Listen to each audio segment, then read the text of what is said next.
সাতক্ষীরা সদর হাসপাতালে জরুরি বিভাগে ভাঙচুর ও হামলার ঘটনা ঘটেছে। এতে আহত হন একজন চিকিৎসক।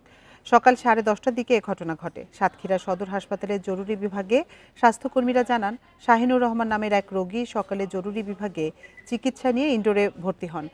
বান্ডেল থাকলে প্রতি সেনমানিতে টাকা বাঁচবে। বিকাশ সেনমানি বান্ডেল কিনে জিতুন প্রতি লেনদেনে। সেখানে দায়িত্বপ্রাপ্ত চিকিৎসককে না পেয়ে রোগীর স্বজনরা ক্ষিপ্ত হয়ে ওঠেন। পরে তারা ফের জরুরি বিভাগে এসে কর্তব্যরত স্টাফদের সঙ্গে তর্ক বিতর্কে জড়ান। এক পর্যায়ে জেলা স্বেচ্ছাসেবক দলের সাবেক সভাপতি সোহেল আহমেদ মানিকের নেতৃত্বে স্টাফদের ওপর হামলা চালিয়ে ব্যাপক ভাঙচুর করা হয়। এদিকে চাঁপাইনবাবগঞ্জ 250 শয্যা বিশিষ্ট জেলা হাসপাতালের তত্ত্বাবধায়ক মোহাম্মদ মাসুদ পারভেজের কক্ষে ঢুকে ভাঙচুর ও আঘাতের চেষ্টার অভিযোগ উঠেছে এক কনসালটেন্টের বিরুদ্ধে। বেলা 11:30টার দিকে এই ঘটনা ঘটে।